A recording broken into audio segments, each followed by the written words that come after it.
You are listening to the Keeping It Juicy podcast. Your main squeeze in nutrition. Don't forget to subscribe so you can join us every Tuesday for a brand new episode. Also, don't forget to add us on Instagram and Facebook at Keeping It Juicy Podcast.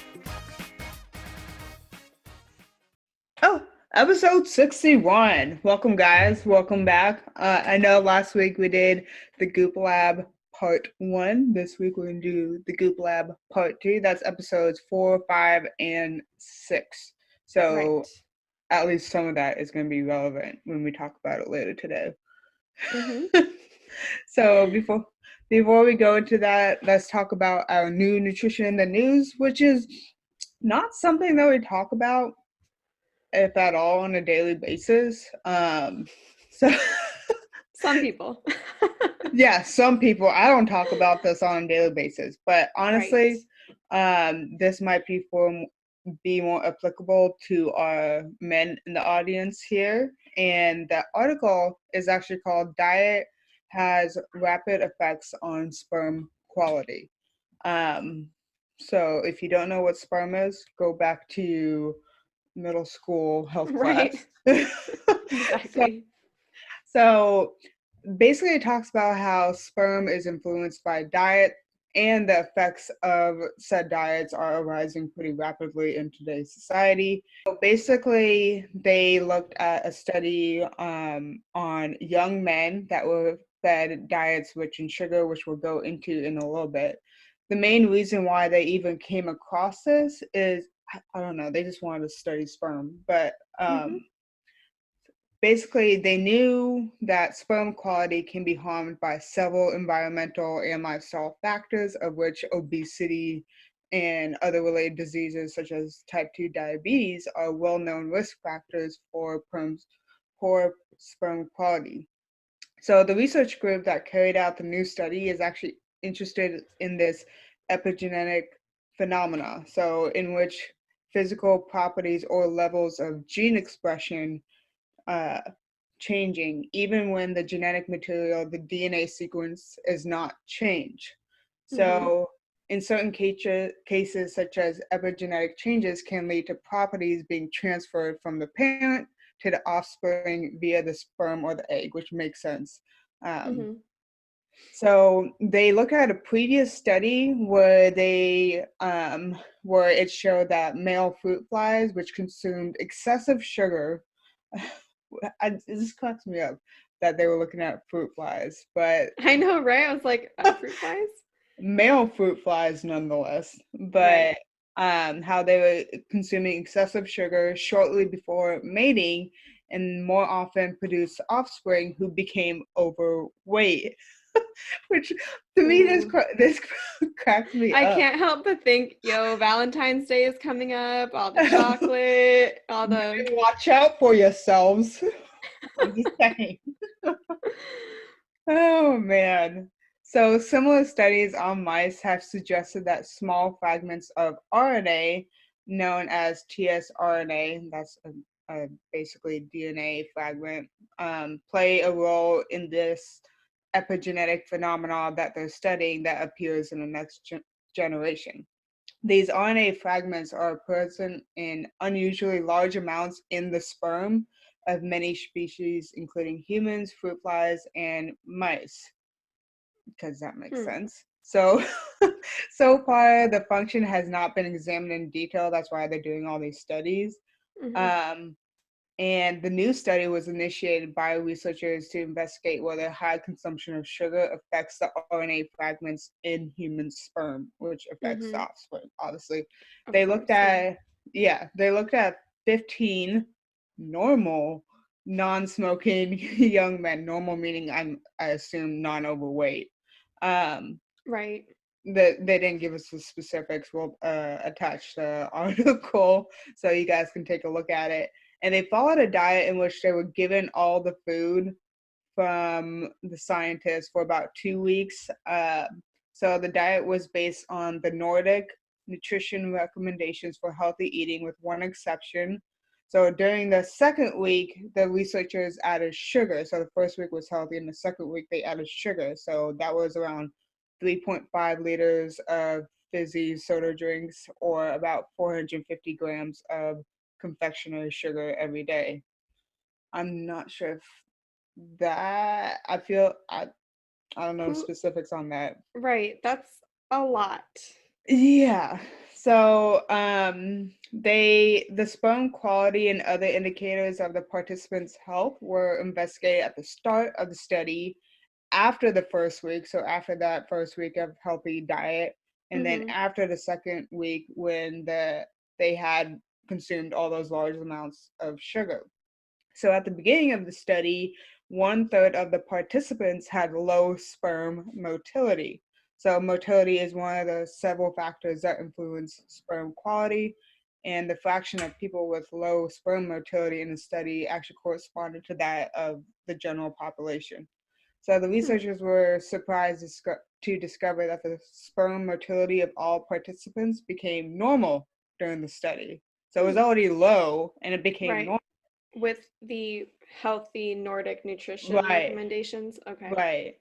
And it was just funny that in such a short period, sperm motility Mhm. changed, and it Mhm. seemed to be closely coupled to that of diet. And they were talking about how this has important clinical implications, but they can't say that whether if sugar caused that effect or mainly the component of the basic healthy diet that had the positive effect on sperm. So this is an Mm. interesting direction. I'm sure we'll see more studies on this. I just thought it was something interesting um, that Mhm. maybe I guess everyone should know. Right. So, It's important, yeah. right.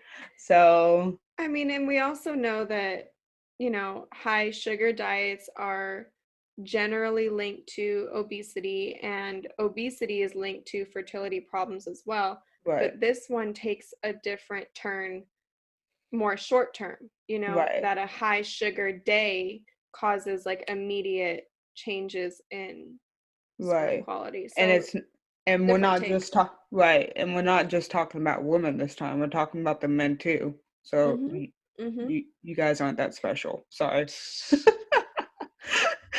Oh my gosh. Okay. So, yeah, let us know what you think about that new nutrition in the news. And we will continue our journey through the Goop lab now. Ooh, the journey. The journey. So, we are on episode 4. This one is called the Health Span Plan. And basically, this episode looks at the role of nutrition and genetics in aging. So, this episode features Dr. Lango. And basically, what this episode did is they took the like participants, which were staff members of the Goop lab, and Gwyneth Paltrow herself, and they conducted blood tests prior to these dietary tests that they put the participants under. And basically, these blood tests reviewed their biological age based on inflammation, metabolism, kidney and liver function, and cardiovascular health. So basically, blood tests computed into like a biological age score type thing.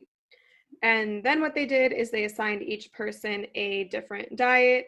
One was a vegan diet, one was pescatarian, and then Gwyneth was on a fast mimicking diet. So, like, almost no calories per day. Like, I think it was no more than 500 calories I per day. think so too. I think maybe the first day was 800 and then it like tapered down. Right, And it was basically like soups and bars and basically just like electrolytes to not make sure you don't like pass out. right, Um, but very, very, very low calorie to mimic fasting.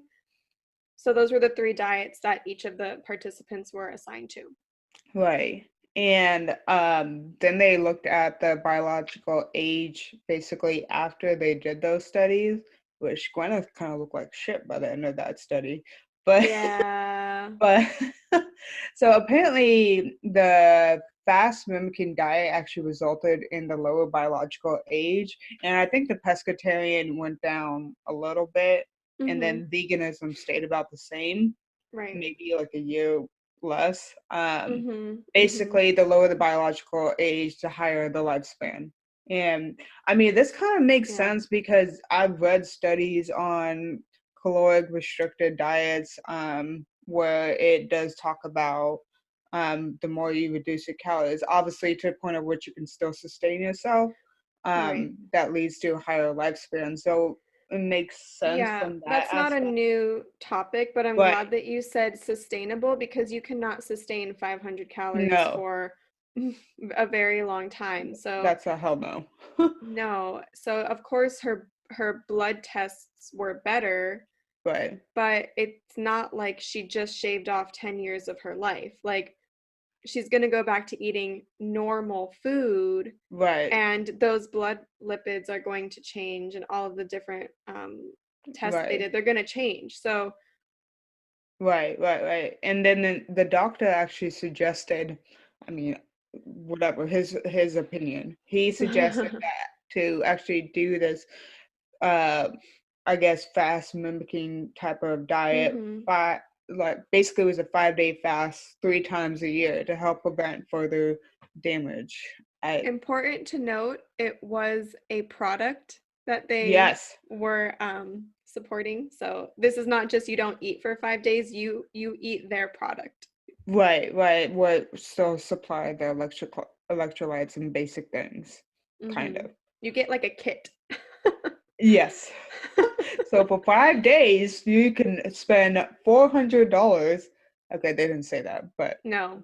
Mm-mm. um, basically, with this study in mind, they actually reference a study of fasting mice, that they compared regular mice to mice that fasted, and they hmm saw that the mice that fasted had a decreased outcome for cancer, which makes sense. Cancer I've heard this feeds off. many times. Right, and hmm cancer feeds off of whatever fuel that we give in our body. I mean, hmm whether it's a genetic predisposition to a specific type of cancer or not, if you hmm have the caloric needs to fuel your body, hmm you can't that those cancer cells are going to feed off those calories. It just Right. makes sense. I was actually just doing work on this for one of my classes, and Right. the the metabolism of cancer cells are very different than the Mm-hmm. metabolism of normal cells, which is why they're so hard to kill. There is research that says keto diets, when done extremely supervised for short periods of time, like 2 to 3 weeks at a time, in conjunction with chemotherapy, Mm-hmm. shows better outcomes. It makes those cancer cells more susceptible to the chemotherapy because it weakens them. Keto Right. is not the end all cure all for cancer, No. obviously, but when used in conjunction under supervision and with conventional treatments, there is some studies that show better health outcomes. And there are some studies too that say types of fasting and caloric restriction over time Mm-hmm. can ward off cancer a little bit more than always in a surplus. Right. So the more you know, and then sorry. But just something to keep in mind. hmm Like it's important to look at the bigger picture rather than just like nitpicking like the specific hmm diet is gonna lead to specific things. Because don't forget, they also mentioned that pescatarian um with the pescatarian diet they decreased in their hmm biological age too, which I Right. feel like a pescatarian diet can sometimes mimic that of a Mediterranean diet, which would Oh, be of course. And the vegan diet did show some decreases too. So well, whatever to each floats. their own. Right. Exactly. Whatever floats your boat, whatever fits your lifestyle and or your opinion on things. And these participants were given all their food too, Right. so, and they only had to follow it for like, I think the vegan diet was a week and the pescatarian diet was like 2 weeks. I would do the So pescatarian diet. I eat like that right Yep. now, like pretty much. I eat Yeah. like Mediterranean style. Anyways, enough about Mhm. ourselves. But then this episode was kind of weird in that they introduced something else to it that's not diet related. There are a lot there okay, the purpose of the episode was talk about nutrition and aging and whatnot. Then they decided to look at the face. And what I mean by that is they often talk about women looking at like their face as a currency for success, which to a certain degree I for sure agree with that. Mhm. Um, Mhm. and that's why they went on to talk about some anti-aging facial procedures done Mhm. via Botox, etc. But then they Mhm. go on and talk about how they want to do a natural version of that. Which looking at all these, I don't know if I would say they're natural. I mean, obviously, you're not putting fillers in your face. Mhm. The first person got the facial puncture method. So Which is basically, like cosmetic acupuncture. right. So they just put what 100 needles into her face, and that's Mhm. supposed to increase collagen production. I mean, I'm not Mhm. familiar with these cosmetic procedures, so I can't particularly speak on Mhm. that behalf. I Um, mean, I was getting acupuncture for my back before, and I was she told me like what cosmetic acupuncture does, and basically the way it was explained to me was when you create micro injuries, your body needs to heal itself, right, therefore making it stronger. Just like exercise, we create the micro tears to make new muscle tissue. We're right, stronger after it. Similar concept. I mean, but how frequent do you need to do that to actually get the benefit? right, Probably a lot. right. So, And then the next one was probably the grossest one. And yeah. that, like, if you look at, if you watch the episode, you would know what we're talking about, or just look it up. It's called Slow Dissolving Threads. I don't even know how to describe how they did it. Like, they numbed the face first, and then they went in through, I guess they had two openings in her skin on Yeah, each on the side, cheeks, like right on the cheeks and then they put a thread through that area to pull her cheeks up to pull it up. Yeah, like to make it like if you guys are watching a video we're pulling our cheeks up basically like to pull our cheeks up to give us a more youthful look. And like after the procedure was done, she straight up looked like the Joker, I obviously. know. I know. I mean, and it went away in like 2 to 3 days. I guess that's how long it's supposed to take, and that's supposed to increase collagen production as well. But I Right. don't want to get this done to myself. It just looked so creepy. Mm-hmm. And then, I mean, if you do it, then you do you. But that's not what I'm gonna do. That's not what I'm about. That's not my vibe. So, and then the last one was the vampire facial. This one is I would want to try once just as an experiment because this is kind of weird, but I kind of dig it too. I don't Mhm. know if I 100% trust it, but I still want to try it just to see. So it's called a vampire facial. So basically, they utilize plasma from your own blood. You're on the table. They pull blood from you, and they put the test tube, spin it, grab the plasma, and put it on your facial area. Mhm. Um, I don't know how often you would do that, but It's important to note they don't just like slap it on your face. Like they use like needles to right. inject it under your skin. Like so they're It was, injecting your own plasma into your face. it's just Um it's interesting. maybe someone would want to explain that to us a little bit more. Because I thought this whole episode was supposed to be on nutrition and aging, but then they threw this out there, which I thought we'd throw it out here too. And from what I know, vampire facials are quite expensive too. Oh God. It's not just walk into a spa and I want a vampire facial. Like it's which I'm glad it's like more of a specialty thing because I don't want just any esthetician like taking my blood, Right. and putting it through a centrifuge and taking my plasma and because a lot can go wrong, I feel. So, Gwyneth Paltrow was, what did she say? She's like, wow, at least it's from myself, so I feel better about it.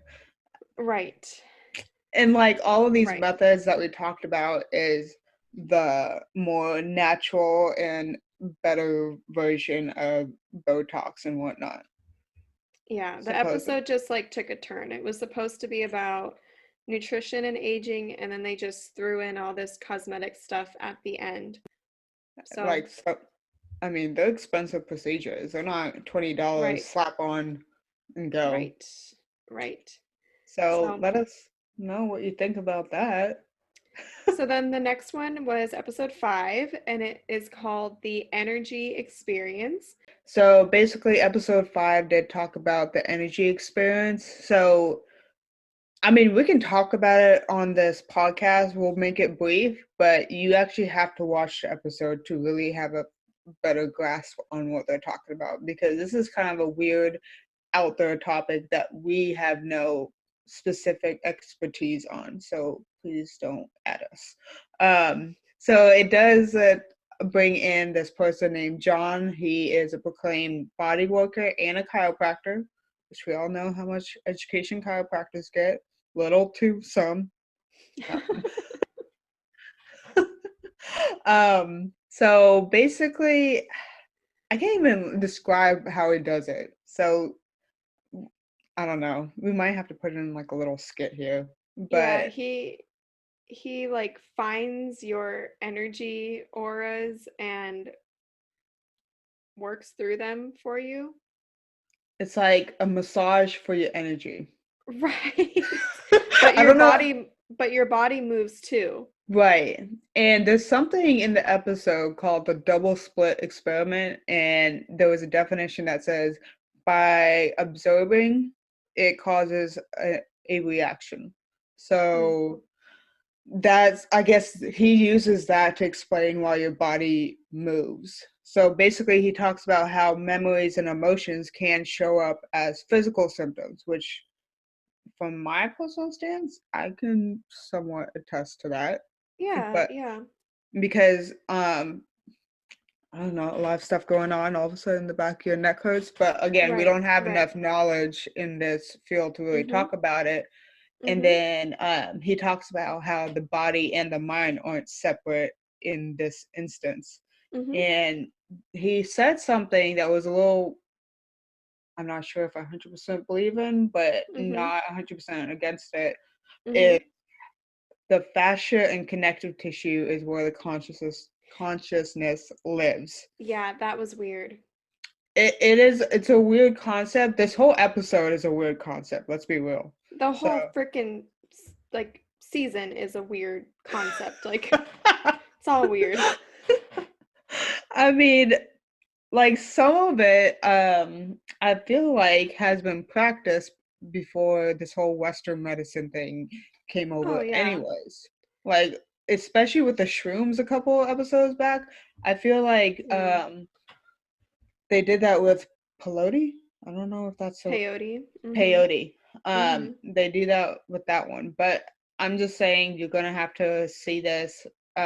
Basically, they talk about basically emotions and memories and showing up as physical symptoms, which is something that I feel like we should all be mindful of. And I feel like they're taking simple concepts that we all kind of understand and sort of know to be true. Like when your body feels good, you feel good. When you Right, feel good, your body feels good. Like there is a connection there. And I don't think anyone like denies it, but they right, are taking this to a whole different level right.